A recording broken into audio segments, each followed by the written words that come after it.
Alright, welcome back dito sa Forma Bike Point. And today meron tayong cute na project. So ito yung often tag as mini GP, no? Pero yung name kasi na mini GP para sa ano yun, Kayo or Ovale. Pero tawagin lang natin itong mini GP. I think this is a 150 or 180cc na sports bike. So ano to, itong bike na to galing sa client namin. So dinala niya dito, overall ano na lang, refresh, check everything. Kasi second hand yan nabili, second hand to.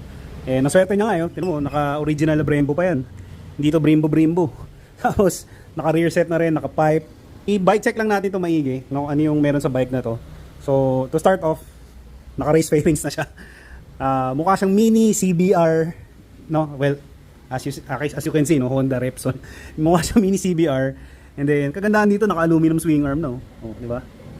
Tapos ito, mukhang bushy yung rear sets eh. Hawig ng bushy rear sets eh. So nostalgic yung brand yan sa amin, lalo sa mga 250 boys, Ninja boys.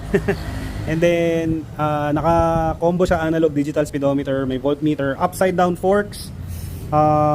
Braided na rin yung hose niya, ayan, oh. Tapos disc brake na rin yung likod. Collins ba to? Hindi. Kakulay lang.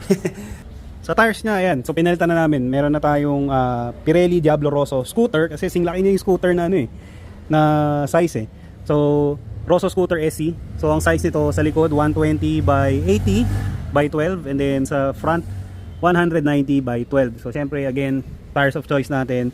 Pirelli, shout out Sir Pipoy, Pirelli Philippines. Yan at yan pa rin ang gagamitin natin, syempre and recommend natin.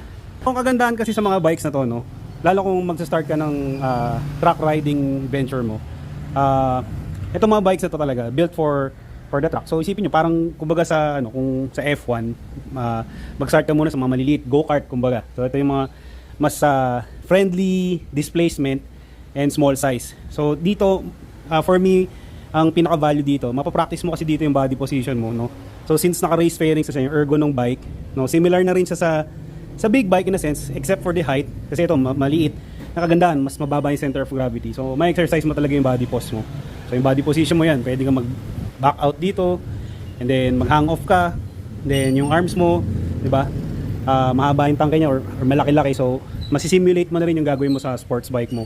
Mapapractice mo na rin yung head position mo, no? Kasi yung front cowl niya parang sa sports bike din talaga. So ito, ginagamit tong part na to para takpan yung peripheral vision mo, para nakalakon ka kung saan mo gusto pumunta.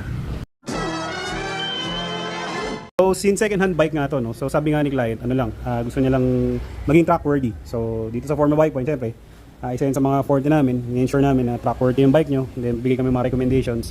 So to start off yan, yung chain niya, palitin na, yung tires as mentioned earlier, pinalitan na namin.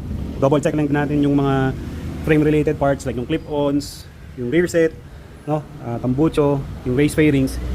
So again, yun, sa mga gusto mag-race track, no, and medyo natatakot pa kayo dalhin yung mga bikes, let's say meron kayong 4R, 6R, 10R, or one namang sports bike na medyo malakas yung horsepower, and gusto nyo munang practice yung body positioning nyo, yung feel nyo sa track, mas magandang mag-start kayo sa maliit. So highly recommended yung mga ganito na bikes. Track purpose lang, no, wag sa bundok o magkamote mode, hirap na. Pero yun nga, again, these bikes highly recommended para sa track venture nyo, para ma-jumpstart yung track riding adventure nyo. Again, this is the mini GP, no? Mini GP na lang tawag natin. And yun, antayin nyo yung build na to pag natapos namin. Thank you.